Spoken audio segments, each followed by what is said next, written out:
Today I'm going to talk about one of my favorite topics, which I'm getting a little bit of crusty feedback there. I'm going to talk about an area that I work with startup teams a lot on, and it's a thing called positioning.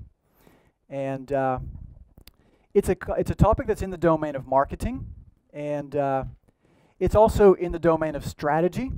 So if you think about where strategy and marketing come together, it's around the topic of positioning. And I love to introduce also my key phrase, which is about pitching, because life is pitching. It's pitching, and we pitch by telling stories.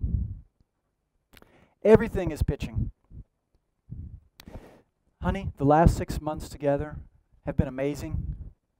When I'm with you, I'm a better person. Every morning I wake up and I can't wait to be with you, and I wish we could spend the rest of our lives together. Would you marry me? That's a pitch. Life is pitching. And to be successful in life and to be successful in business, you got to pitch like a rock star.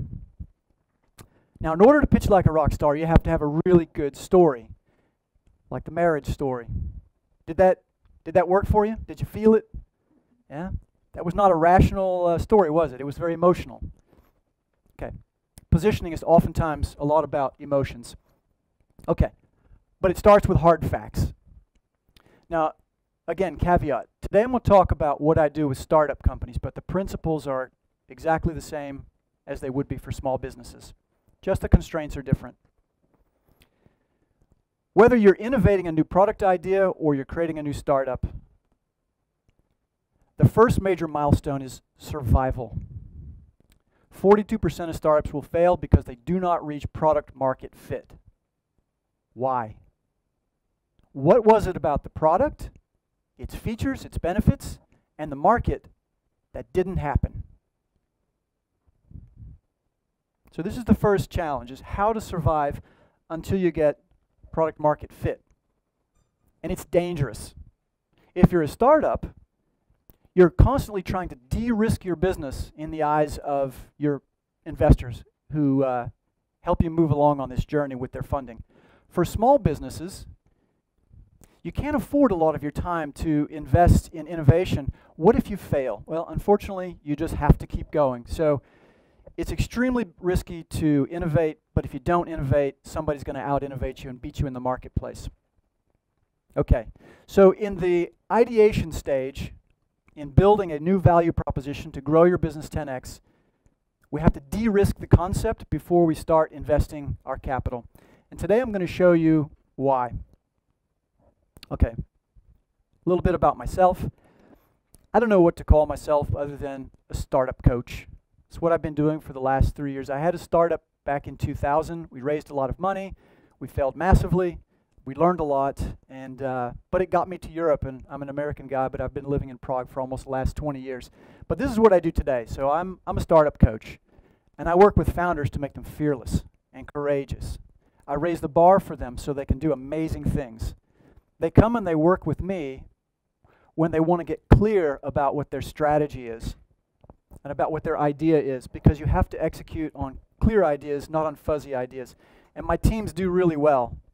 In Tech Chill, which was just last February here in Riga, the team that won Best Pitching was one of my teams from last fall. Latitude 59, May of last year, Best Pitcher on the stage, won a €270,000 investment from the Nordbahn. Again, one of my teams. So I coach teams how to pitch like rock stars. Now, there are 3 things which I consider to be the most important thing for pitching like a rock star, and there are these things here. You got to have a really rock solid story. Number 2, a business model that's watertight, that doesn't sink. And as a founder or as a business owner who's innovating, you have to be bulletproof. It means you have all the answers to all the questions anyone asks about you. You've thought it through start to finish. De-risk. By the way, this person on stage, anybody recognize who that is?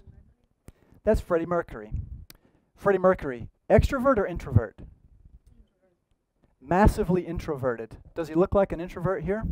No.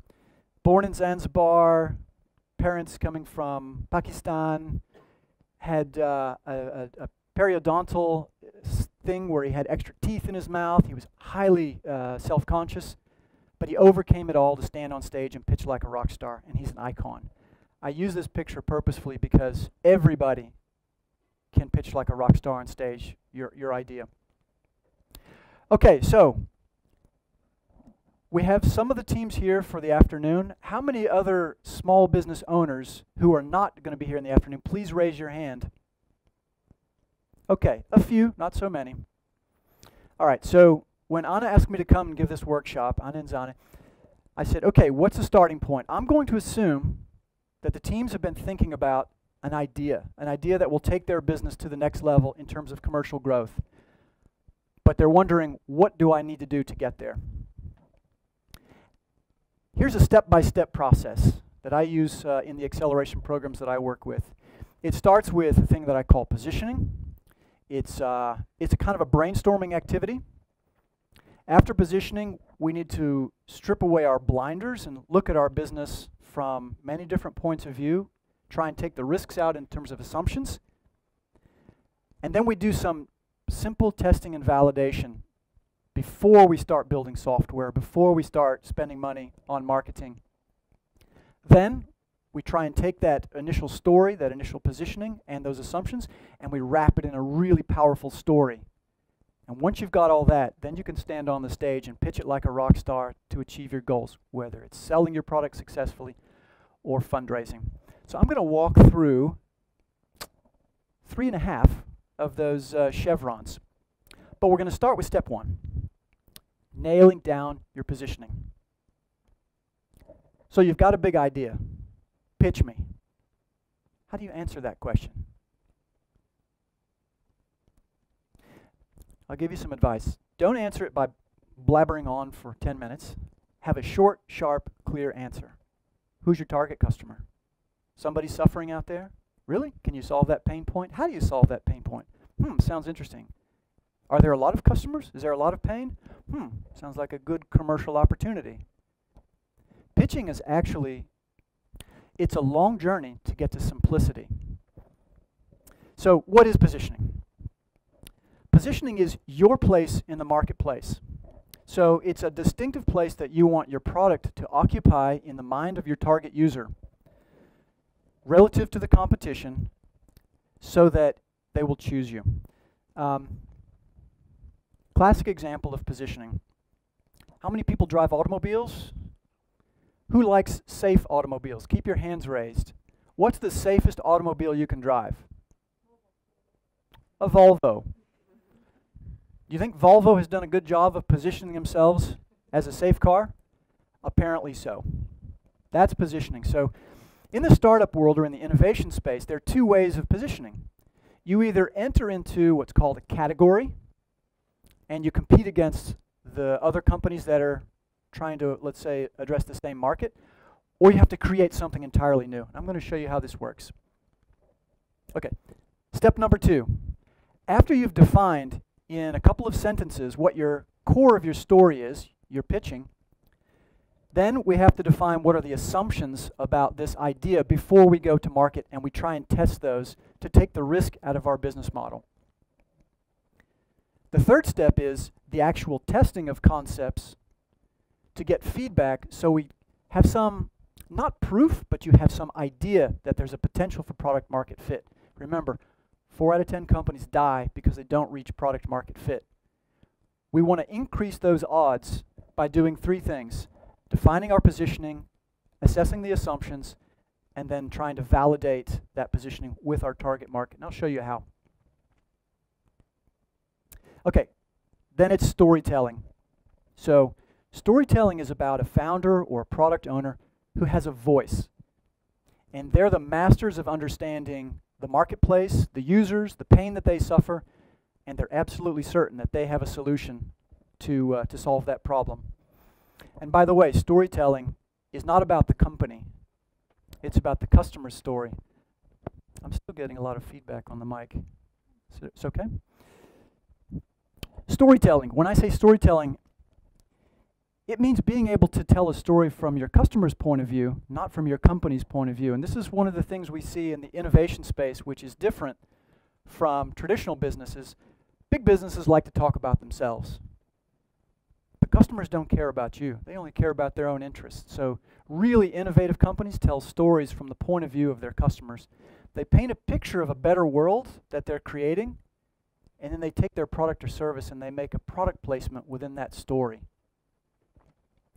I'll show you some examples later on. And then lastly, pitching like a rock star on stage. So every time you have an audience, you're ready to pitch. Whether it's at the dinner table, whether it's at a restaurant, talking to friends, whether you're in front of a management board meeting, or you're in front of investors or a customer, it means you have a rock-solid story. You've worked through all the details of your business, so there are no holes in your business model, and you can answer all the questions with confidence. That's the process. Where does this come from? And caveat, this is not a hard science, by the way. This is a methodology and approach that I use with teams, and it works. But it comes from the principles of design thinking, lean startup methodology, and agile. Somewhere kind of on this halfway between design thinking and lean startup is an iterative process. And this is what we'll do with the teams today, is they've got an idea. We're going to walk them through an exercise where they're brainstorming about the key elements of a positioning statement.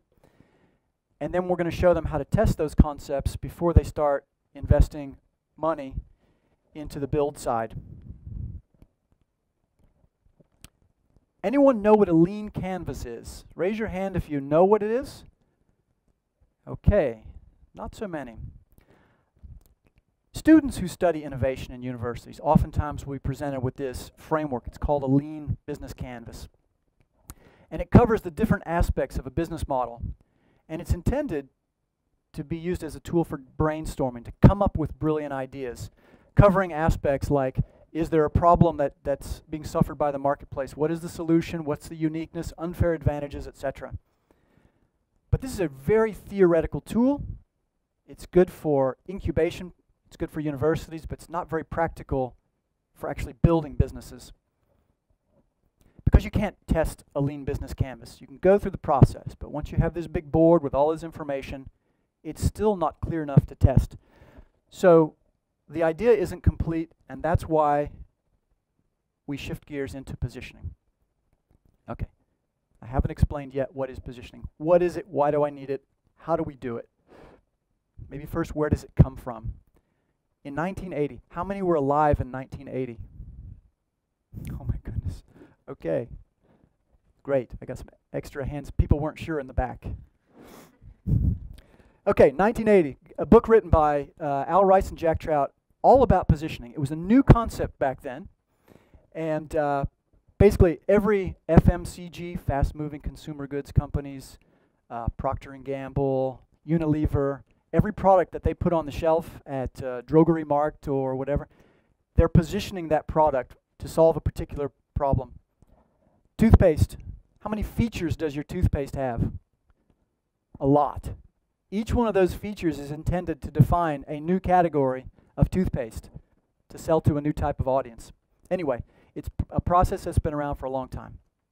Don't read the book. There are only a couple of things you need to know. For every product that comes to market, you enter into a category. The category is the place where you're going to compete against existing players. And according to the research, the science of Al Rice and Jack Trout in their book back in 1980, that in every category, there are only 3 slots. You either win, or you're second, or you're third, or you're out. And human psychology works this way. In almost every category, people generally will prefer one company or one product or one brand, and then there's kind of everybody else. So if you're going to enter a new market, the idea is to dominate your category, or better yet, create a new category. Okay? So, Tesla. How many people drive Teslas? No, not yet? Yeah, me neither. Me neither. Would love to. What category is Tesla in? Would you guess? Ideas. Come on, throw them at me. No, there are no wrong ideas. It's an electric car, okay? If you were to ask, huh? Good. It's electric cars. It's premium. More ideas? Got a marketer in the back. Okay, some kind of an innovative new electric vehicle premium offering. Expensive, okay, that's upper category, not competing against the low end. This is all about positioning. If you ask Elon Musk who he's targeting, the answer, at least in the early days, would be affluent environmentalists. The category, electronic vehicles. Who are his main competitors? Toyota and Honda. But you look at the market shares and they're both big-time laggards.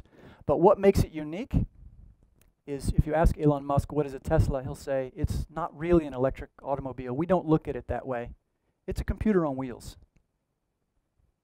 It's a different way of looking at his value proposition.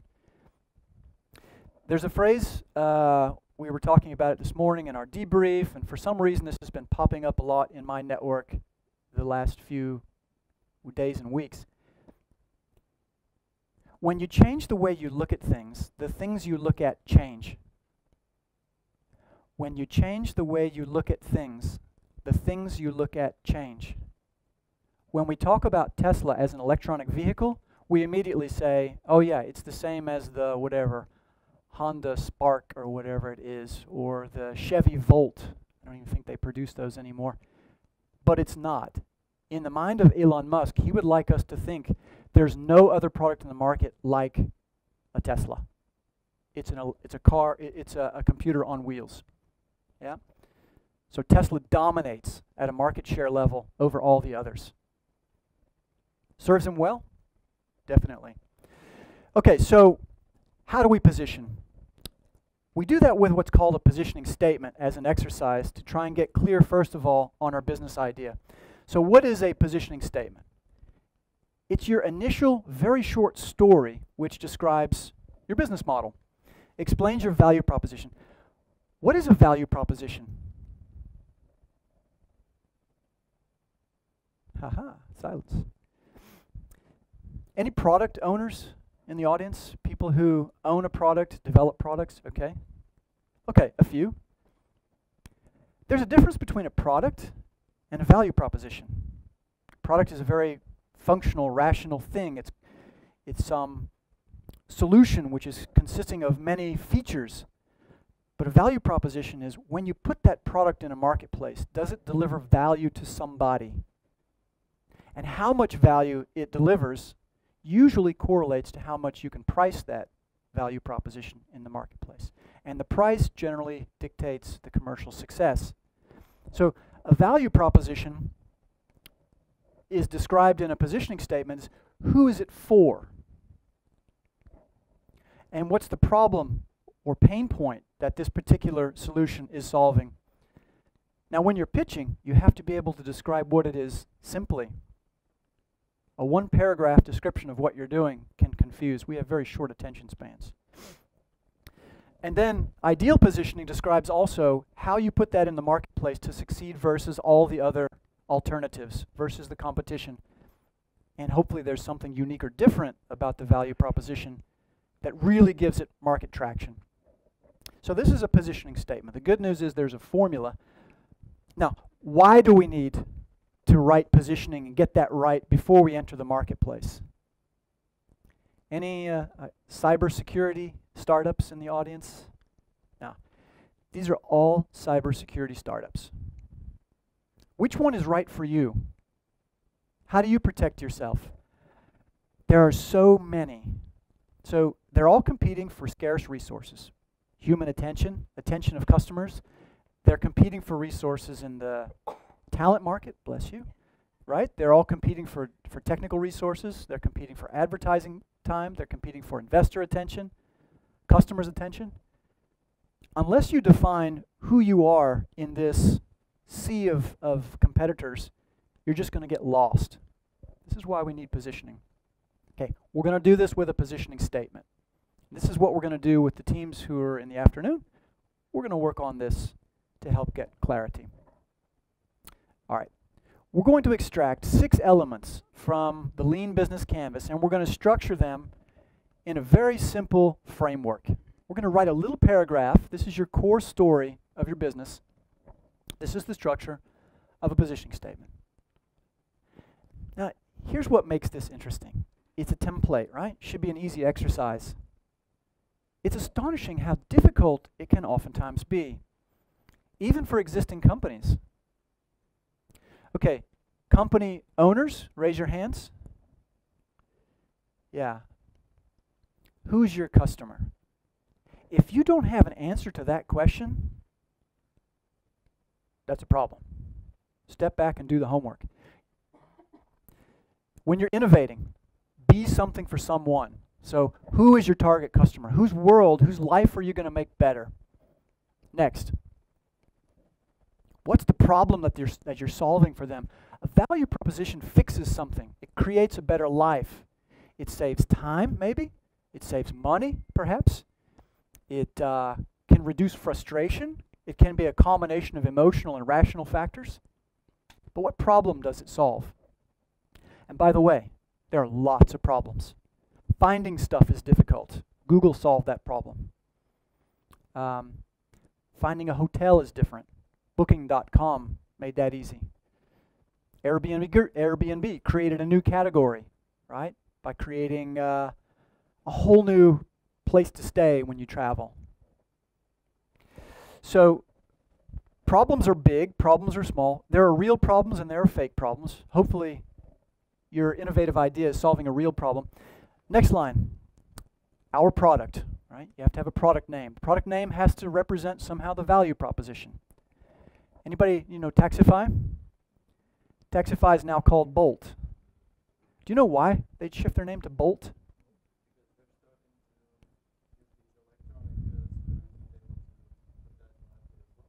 Yes. So you can't have an electric scooter marketplace and call yourself Taxify, right? Doesn't work. They also got into some legal trouble in the UK because they weren't really a taxi service. But the reason why they shifted to Bolt was partly this, but it was also partly about their value proposition shifted. Originally it was all about basically transportation from A to B in a car driven by an independent driver. But now it's about Bolt. In the English language it means to sort of get somewhere quickly. Slang, Usain Bolt, yeah, okay. That would be very quickly. So when you're with your friends and you say, okay, we're done, I think I got to run, I got to bolt. To bolt means to just take off and go. So now it means you can order a Bolt driver, or you can jump on a scooter, and who knows in the future, maybe there will be some flying thing. So the name of your product or service is really important. It needs to somehow reflect your value proposition. Question? Jump in. No? What does it mean in Russian? I'm curious. Oh yes, it is that as well in English.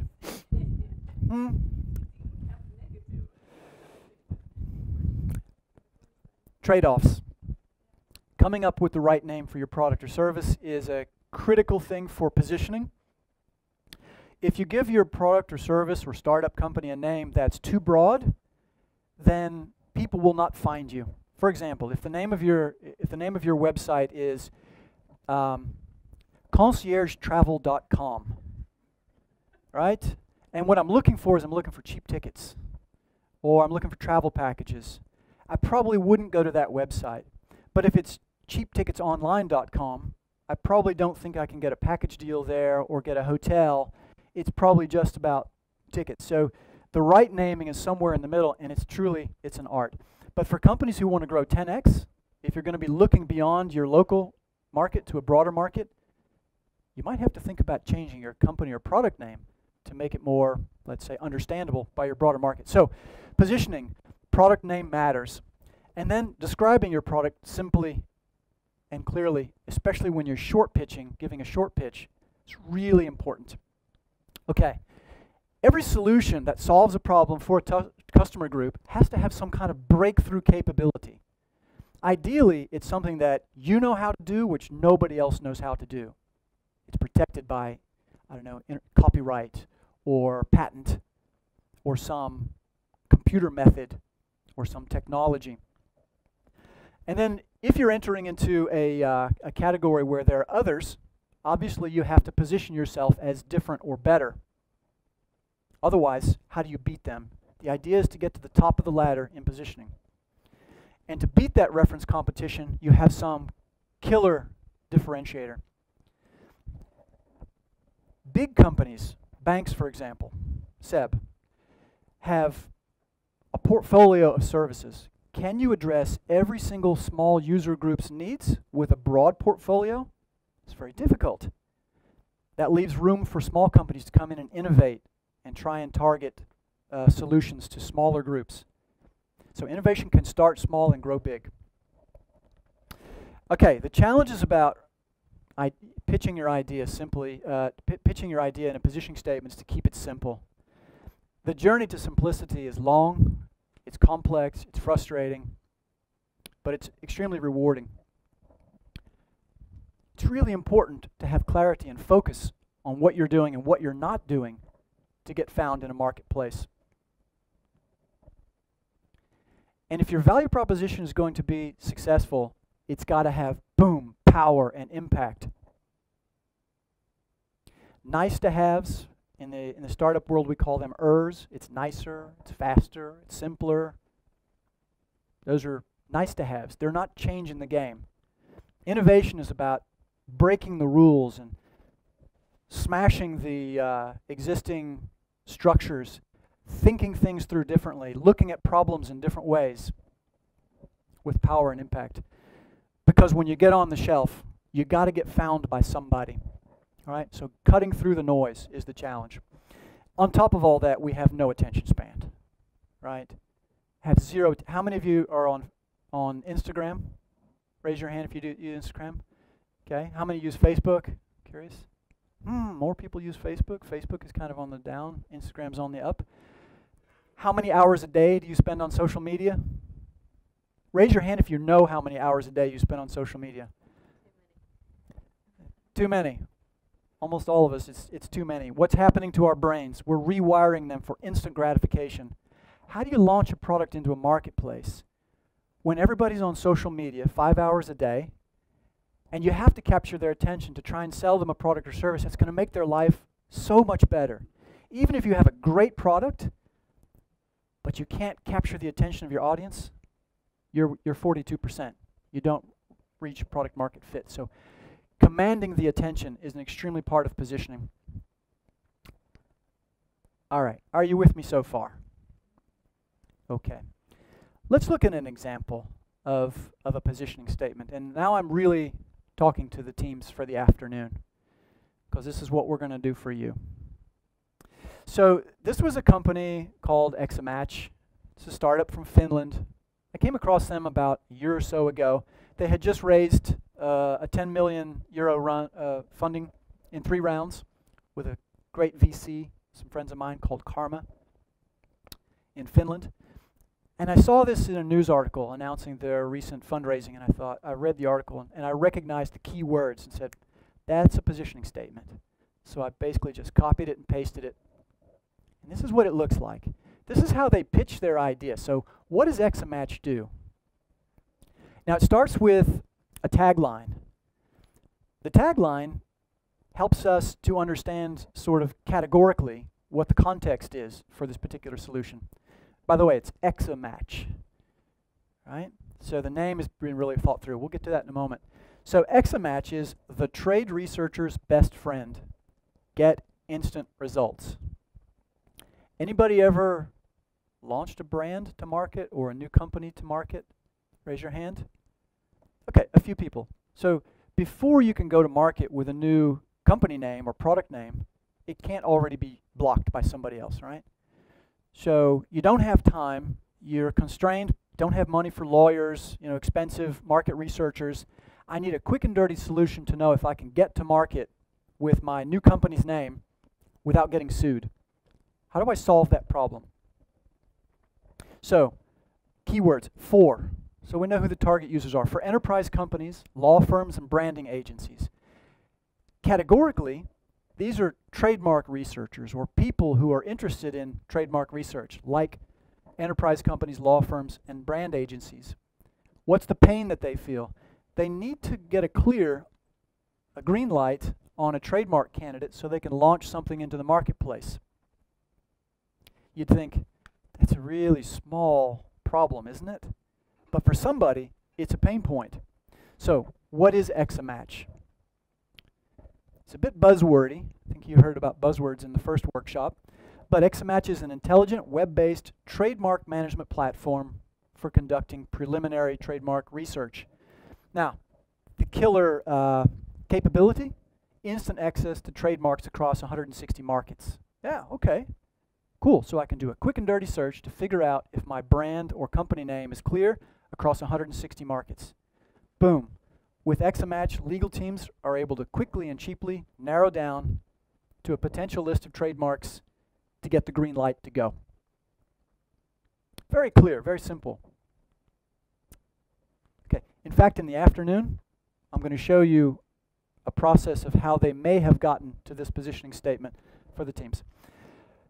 Okay, so what did we see in a positioning statement? First of all, your first step is product market fit, a user and a pain. So who is the target user? I say this to teams time and time again, be something for someone rather than trying to be everything to everyone. Generic positioning is no positioning. Tight positioning is actionable. You'll get traction with tight positioning. But what makes a user group targetable? There are a couple of different ways to look at this. Of course, there are verticals, markets, industries, but then there are regional, language, or culturally specific targeting. I was working at in Kazakhstan, in Astana, in April of last year, almost a year ago. And one of the teams, it was a fintech innovation group. They were creating a marketplace for lenders to get access to loans, but it was for small family-owned businesses in the Muslim community. And apparently, to my enlightenment, they have different cultural approach towards lending. So this was a lending platform that fit within the constraints of this sort of cultural positioning. And I thought, wow, this is solving pain for somebody. Small family-owned businesses in Central Asia who want to get small business loans, but they want to adhere to the cultural and religious norms of Islam. Okay, when you're looking at defining your target user group, is it so well defined that there's a job title of the person who would use it? In fall of 2017, 18, what year are we in? 19, 18, time flies so fast. I was accelerating a team from Vilnius. There was a 19-year-old chief sales officer in the team. And I kept asking him, pushing him to tell me more clarity about who your target user is and what the pain that they were feeling. And I said, show me some data that indicates that the pain is real. He was 18. He turned 19 on the 19th of November, 2017. He was 18. And he said, I'll prove it to you. His solution was a type of technology for cameras that are helping to route cars in smart ways across busy shopping parking lots. He went to job boards in North America online, and he found that the big principal companies who manage parking lots were hiring dozens and dozens of parking lot attendants. And he came back with printouts and he showed me. He said, you see these roles and responsibilities of these people? My technology solves that problem. The guy's 18 years old. That's one of the smartest things I've ever seen in terms of like, how do you prove that there's a pain point? Look at a job board. Unbelievable source of information. Companies are advertising what their problems are by saying, I need somebody to do this role and responsibility. So job boards are a great source of validating pain. Niches and tribes. Indie craft sellers. Anybody make jewelry at home? Anybody sew baby clothes but want to sell to a global audience? There are companies that are specifically helping companies just like you to reach global audiences by providing the infrastructure. They're addressing tribes or niches of users. Okay, I love this bottom piece. Foundational insights that are based on emotions, not just the rational drivers. I had a team in the spring of last year from Riga called Orocon. In fact, they were here at the kickoff. These guys have a platform that help construction companies manage a job site. Why? Because a construction job site is a beast. That's how my boys pitch it on stage. They show a big picture of a construction site, say, this is a construction site. It's a beast. It's a constant flow of materials and people, and everything is interdependent. And when one thing goes wrong, it's catastrophe. It's a really emotional pitch. But I kept pushing these guys. Okay, so construction companies need tools to more effectively manage a job site. Yes. Why? The most powerful question, why? Andres, the CEO, said, I had a construction company, but I could only handle one project at a time. One time, I took on 2 big projects, thinking I knew how to do it. It got so complex, I missed my deadlines, and I had to bankrupt the company. He said, I was afraid after that to take on more than one project at a time. I said, guys, we've got the positioning. Your solution is for small but ambitious construction companies who want to grow, but they don't want to grow with fear. They want to grow with confidence. So this was addressing not just a rational thing like I want a more smoothly operating job site, but it helps them overcome the fear of taking on more projects because those founders want to grow. Okay, you still with me? User personas. It's one of the tools that are used in the business to try and help us get clarity on who our target user groups are. I know this slide was used in the last workshop. Probably it hit LinkedIn and everybody looked at it and just got a good laugh. But I think it's just incredible that you know, you can look at 2 people and you can kind of qualify them as coming from the same demographic. So we have to be careful with user personas. I think the main point here is you got to walk in the skin of your user, right? His skin and his skin are probably entirely different. His is, well, that's Ozzy Osbourne. Anyway, product market fit starts with a clear understanding of who your target user group is. The best thing is if you really understand those people, or perhaps that was you once upon a time. Andres at Oricon, he was a construction company owner. He knew what the pain was, and he knew how to solve it. Pain.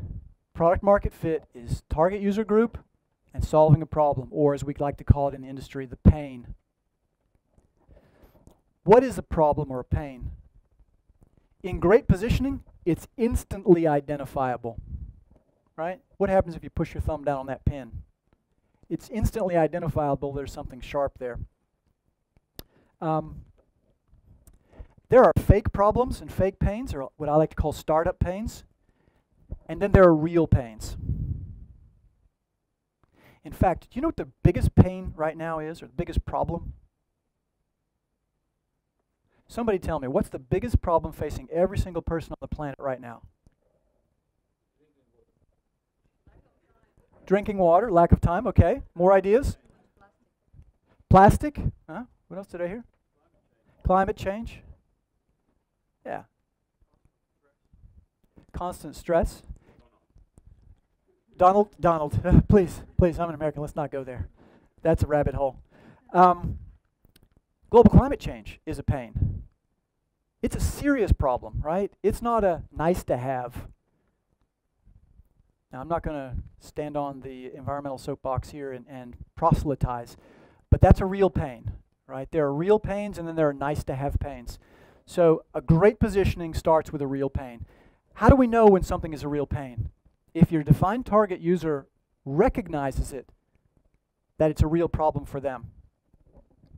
Or maybe you're really clever and you've helped a target user recognize a pain that they didn't know they had before. Great salespeople. Any salespeople out here? Raise your hand if you're in sales. Okay. Maybe you already know this, but keyword of advice, don't try to sell to somebody who's not ready to buy. Right? I see a head nodding in the back.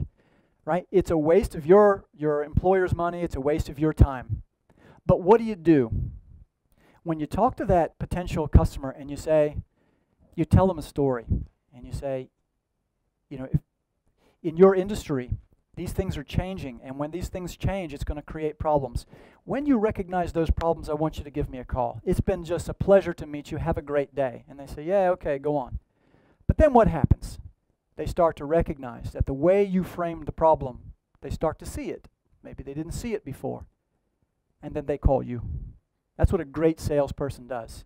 Don't waste time selling to somebody who's not ready to buy. Paint a picture of the pain that they're either feeling or going to feel. Let it soak in. When the time comes, they'll reach out to you. So reframing the problem can be a great way of helping to define your pain. Pains that are urgent, well understood. Our business is, hemorrhaging cash really badly. We need to solve that problem now. When there are clear or quantifiable financial implications, those are clear pains. Losing market share is a pain for companies. If your target user is actively looking for solutions, bravo. Just get right in front of them. Now, investors like to invest in companies that are solving a top 3 priority pain for companies. If you're in the top 10, it'll be harder to sell your product or service. But if you're one of the top 3 priorities for your customer, much easier. Those are real problems. Okay, 42%. Survive the 42% by getting a very clear understanding of your target user and their pains. Because when that user sees your product or reads your value proposition in the marketing and advertising and says, that's for me, that's when you know positioning works. Last fall, I was in Kaunas in Lithuania at an accelerator, and I met a guy who does 3D printed customizable eyewear. Now, he showed me his product. In fact, he wears his product, and he pitched me the idea. And pitching was not very good, but we fixed that. He's now a rock star. But as soon as I heard him pitch the idea, customizable 3D printed eyewear, I thought, I have never in my life had a pair of glasses or sunglasses that fit my funny face. Something about the spacing of my eyes, where my nose is located, my ears are too low, I don't know what, my face is too narrow. Every time I put on a pair of glasses, I felt uncomfortable, right? It was probably as emotional as it was rational. But I'm squinting right now, I can hardly see anybody. Why? Because I'm so self-conscious about wearing glasses. And I heard this guy pitch it, and I immediately said, that's for me. I'm still waiting for him to work out the business model and everything, because I can't wait to get a pair of custom fit 3D printed glasses so I don't look like a monkey. So a value proposition is immediately recognizable by your target. If it's not, go back and do your homework.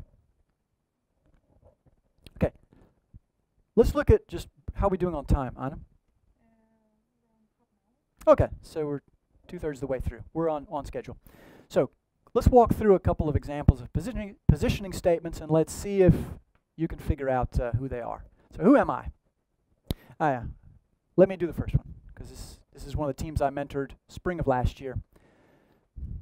A guy from Côte d'Ivoire, the Ivory Coast, working in banking and finance in Paris, kept getting phone calls from his friends and family back in Ivory Coast. Hey, could you buy something on Amazon for me and ship it to me back home in Africa?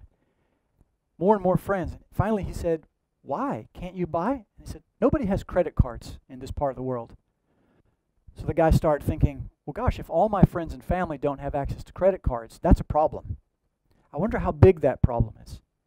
So he started researching it, and he figured out that there are about 100 million people in the central part of Africa, in the emerging middle class, who can't buy things online because they don't have credit cards. But they do have mobile money. These are these little scratch cards where you give them cash, and then you get a little card, and you get the credits, and you manage it on your phone. So there's a problem for 100 million people. They can't buy online. So this company built an e-wallet. By the way, everybody carries a smartphone in Africa. Wasn't the case 10 years ago, but now they're everywhere. So it's an e-wallet with a built-in virtual MasterCard. When I met him, he had just signed the deal with MasterCard.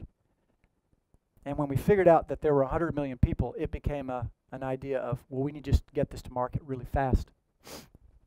So the thing is, you can top up that online or that e-wallet debit card from your mobile money account. That means you can get money on your local market, you can credit to the account, and you can buy online. 100 million people. which enables endless possibilities to buy online. And we figured out you could also do peer-to-peer money transfers, right? He's in Paris earning a good salary. Mom and dad are back in Côte d'Ivoire. He can peer-to-peer transfer capital to them. Really nice way to repatriate. All around the world for only $1 a month. 100 million potential addressable market at $1 a month. 10% market share is 10 million people. Sorry, a 1% market share is 1 million people spending $1 a month. That's $1 million a month. Not bad for a startup. That's his target, is to reach a 1% market share. That's 10x growth. Well, he's going from 0, so that's a big jump. And his company's called Paykin. They're based in Finland now. Okay, here's one you may recognize. For the 3.3 billion people in the global workforce who want to move forward in their careers, I'm a social network platform that connects the world's professionals to make them more professional and successful. Who am I? Natürlich, yes, it's LinkedIn. Unlike other social media, who's he talking about? Facebook. Unlike Facebook, I connect job seekers and prospective employers with special features that enable career development, etc., etc. Now, when Facebook first launched, when LinkedIn first launched, surely the guys were thinking, what are we doing? They had to get clear on this. So I want you to imagine, what is it, 2019 now? This was about 10 years ago. They must have started and saying, okay, what problem are we going to solve, guys? Who's the founder of LinkedIn? Anybody remember? I can't remember the guy's name. Anyway, you have to start with solving a problem, and they found a big problem for 3.3 billion people in the global workforce. Okay, of course that's LinkedIn. Okay, let's bring it closer to home. For aspiring Latvian business owners, some of you are in the audience, who seek new opportunities for exponential growth, 10x. I'm a business accelerator where a hand-picked cohort of small business owners receive world-class training from local and international business experts over a period of 3 months. Unlike other accelerators, I'm equity-free and completely without cost. Why? Because I genuinely believe that seeding entrepreneurship, professionalism, and innovation has the power to make a difference in the lives of everyday people in Latvia. Who am I? I'm the SEB growth program. Yeah, that's the positioning. I've done the growth program lectures a couple times in Vilnius, and this is my first time here in Latvia. And I think it was, yeah, when Anna asked me to come up, my first thought was, I wonder what it would be like to position the SEB program. Who is it for? What's the problem that you're solving? And so I wrote that. Okay. So first we get clarity on the business idea by covering these key elements of a positioning statement. But, is it de-risked? Do we know that it's right? Do we know we're going to survive 42% failure rate? Not until we're able to extract the risks out of that potential positioning, and we do that by a thing called business critical assumptions. So, what are these? So, a business critical assumption is something that must come true in your business model, and if it fails, your entire business fails. Now, assumptions are a tricky business. Oh yeah, and these assumptions can be around who's your target market. We make big assumptions about there are a lot of people who are suffering from the problem. What data do we have to back up that assumption that there are lots of users? That the problem or the pain they have is real. How do you know that for fact, for sure? The answer is we really don't, but we need to test it to make sure that it's not untrue. So basically, we look for business critical assumptions across our value proposition. Okay. The analogy I like to use here is, I want you to imagine in every business, there's a point of failure. And that point of failure is this card right here. What happens if I pull that card out? This is my business model. The whole thing collapses. This is how we de-risk. A single business critical assumption fails, the whole business model collapses.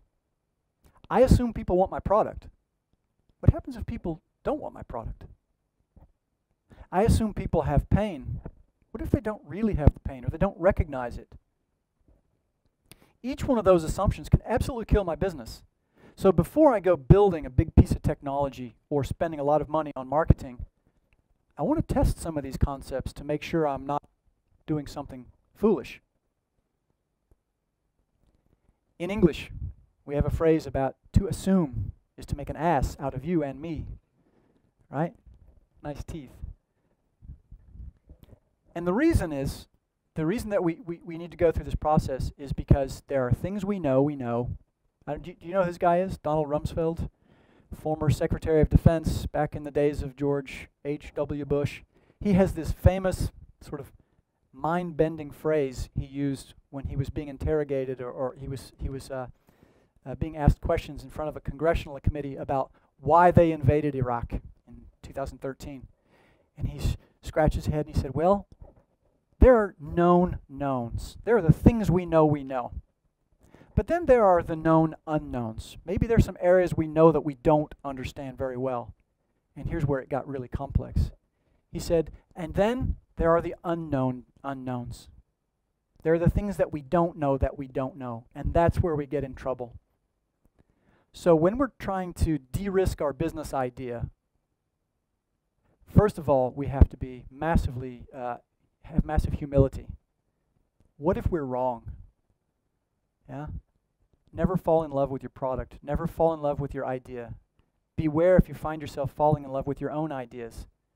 It's easy to get trapped in this thinking pattern where we know everything, but the reality is we probably don't know a lot of things. There's a thing called cognitive bias. The best innovators are the people with a broadly open mind. They have strong convictions, but loosely held. Have you heard this phrase before? Strong convictions, but loosely held? I'm very confident about something, but if there's new information that shows a result contrary to my thinking, I'm open to change. Why? Because we tend to make mistakes in the way we see our world, right? I don't want that new information. No, I'm going to go to market. This is very dangerous, and we have to recognize our own cognitive biases in the process. Then we test the most critical of those assumptions. The biggest one, we assume that our users need the thing we've designed, and we'll know we're right if we build it and they come. There was a movie, I think also in the 1990s, If You Build It, They Will Come. A guy built a baseball field out in the middle of a cornfield in Iowa somewhere, and suddenly people start coming to see this baseball field. And then Field of Dreams is the name of the movie. This is not how you build innovative businesses, by building something and seeing if people use it. You test the concepts before you build.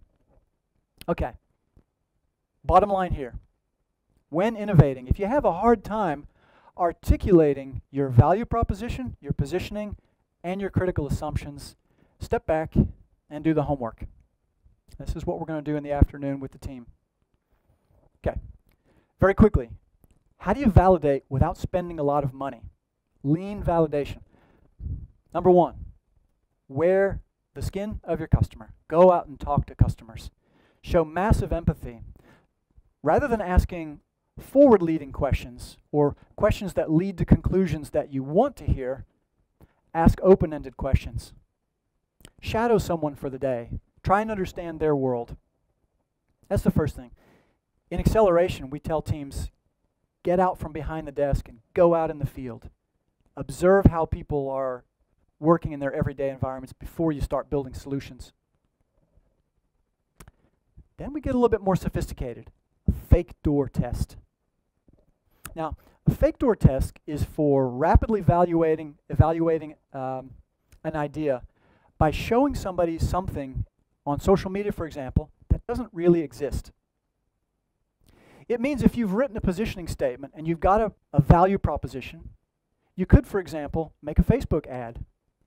Spend 100 euros. Run Facebook ads, do smart targeting.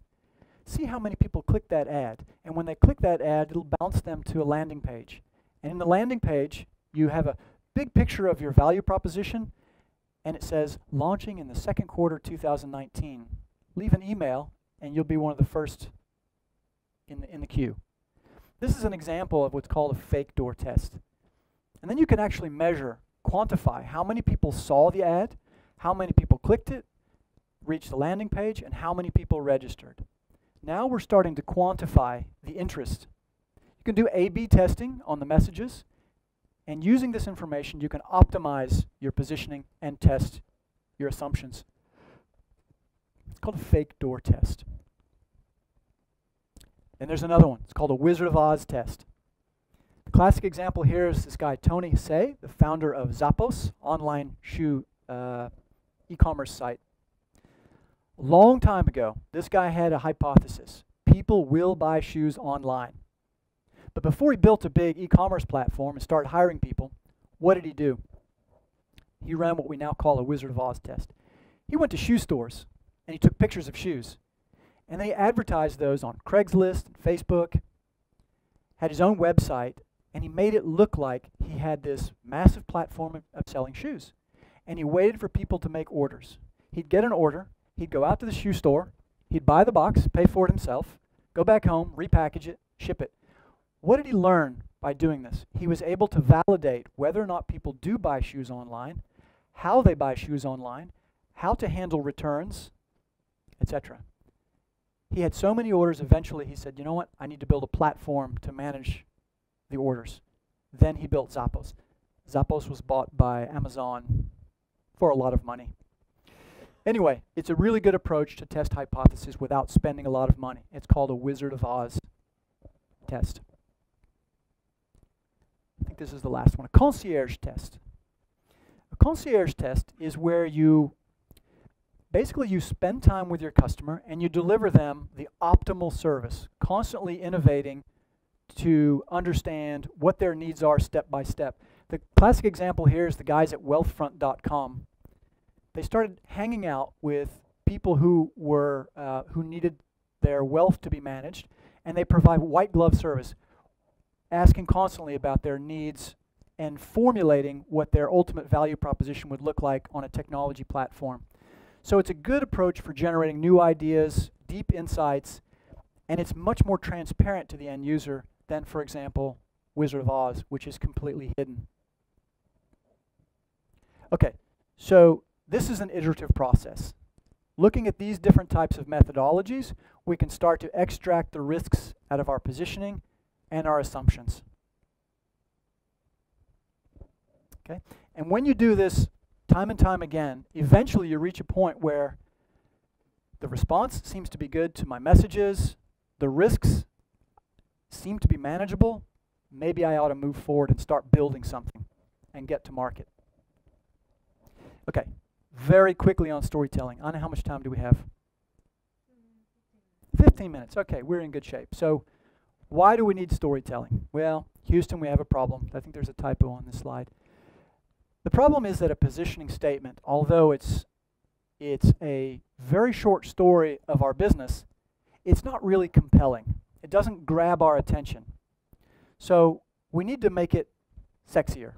Okay? So how do we do this? Less boring. Learn to tell stories. Any parents out there with young children, like let's say up to the age of 10, when it's bedtime and you pull the cover up, you're about to turn the light off, and the child says, "Mommy, Daddy, tell me a story." And you say, "Okay," and you sit down on the bed, you relax your body, and you say, "Once upon a time," what happens to that child? They relax. They open up their mind. They say, "Bring it. Mom, Dad, bring it." Thumb goes in mouth. Tell me a story. It's a really effective way and powerful way of tapping into people's emotions is to tell a story. So I want you to think of positioning as being the part that we see on the top. It sets the strategic direction. But the bulk of your future success on your innovative idea is really about the narrative, the broader picture around your product or service. And that's where the magic is. The teams that I'm coaching, all of them have to build a pitch deck. Right? A pitch deck is a sequence of slides that tells the story. I have my own kind of formula which I coach teams on. It always starts with a hook. The hook is some kind of a It's like the beginning of the story. How do you grab the attention? And then how do you tell that story all the way through to the, what I call the anchor, which is where you close up the story. Great storytellers bookend their stories. It starts with something and it ends with something. So when it's done, you've felt something. So this narrative is where it gets really powerful. And now I'm going to read you something. I met a guy last spring at an accelerator in Estonia, in Tallinn. And he pitched me, I said, hey, nice to meet you, Miklos. Guy's from Hungary, but he's living in Denmark. He has a business. His business is called Level Up. I said, pitch me. The guy pitched me. And as I sat there and I listened to it, I was asking myself, what's the story here? And I want to tell you a story, because this is how I changed the way I looked at his business, and it changed the things that I was looking at. Okay, so I want you to relax your bodies, open your minds, and I'm going to tell you a story. Once upon a time. This is the hook slide. It starts with to paint a picture. Anybody recognize this guy? Michael Jordan, the famous Michael Jordan. This is Michael Jordan. He's nailing a three-point shot at the buzzer to win the game.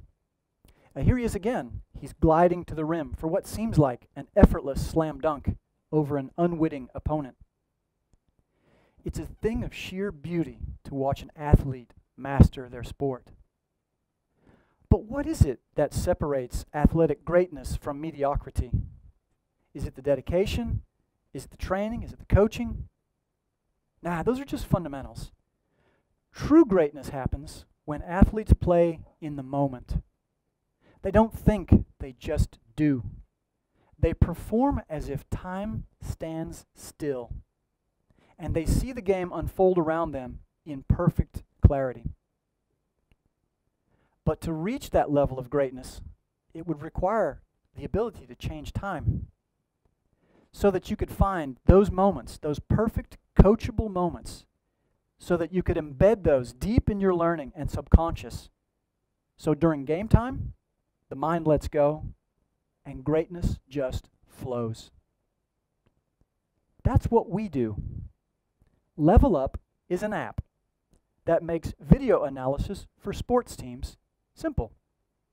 It empowers coaches to tag, record, and share coachable moments with their athletes and teams so they become masters of their sport. All you need is an iPad, a tripod, the Level Up app, and the Level Up tag button. Now I go into a product description and a benefits description. But this is an example of storytelling. What did I do? There's a story, and the story is describing a better world, and the better world is greatness. But greatness doesn't happen anywhere except in the moment. Now these guys have an app. It's just an app.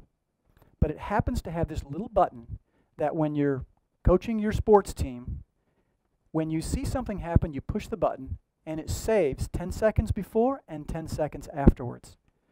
Because anybody who's done sports, you know that watching game film is boring, it's long. Coaching isn't about everything that happens on the field or the court. It's about just those little moments. So in this mentoring discussion with Miklos, and I heard him pitch, we found his category. His uniqueness was coachable moments.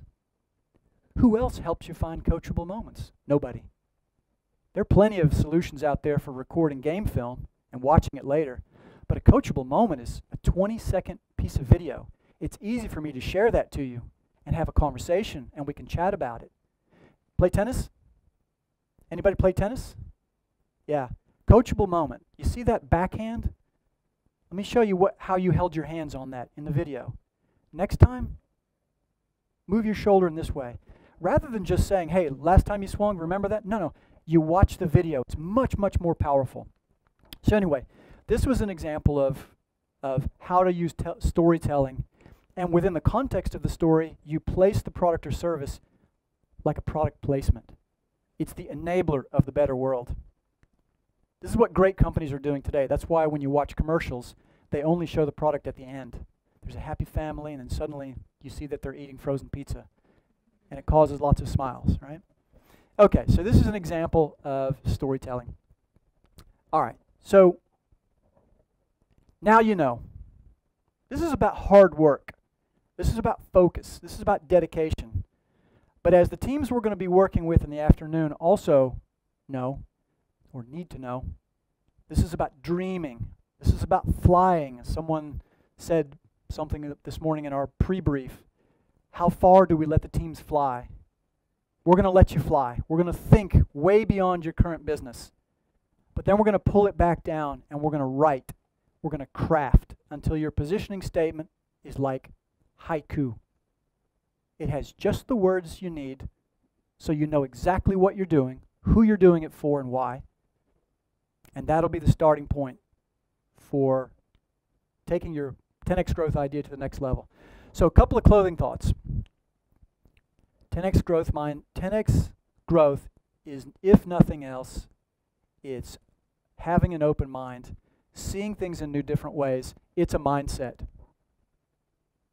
Number 2, constraints. What's holding you back? Have the presence of mind to ask yourself next time you say, no, I think I'm not going to do that. Why? Why am I not going to do that? What's holding me back? Is there some hard constraint? Or am I holding myself back? This is something very unique to the human psychology, is we tend to put ourselves inside fictional boxes. Growth mindset says, what if those constraints didn't exist? Or what if they don't exist, in fact? Change the way you look at things, and the things you look at will change. Number 3. This is the hard work part. There are approaches out there. There are coaches available. There are online seminars. There are programs like SEB. There's no reason why you shouldn't start that business idea. There are resources all around you, but do the hard work. And the last bit, remember that markets and customers respond to stories. So even if you're not a great storyteller, tap into your internal storyteller, because that's where the magic is.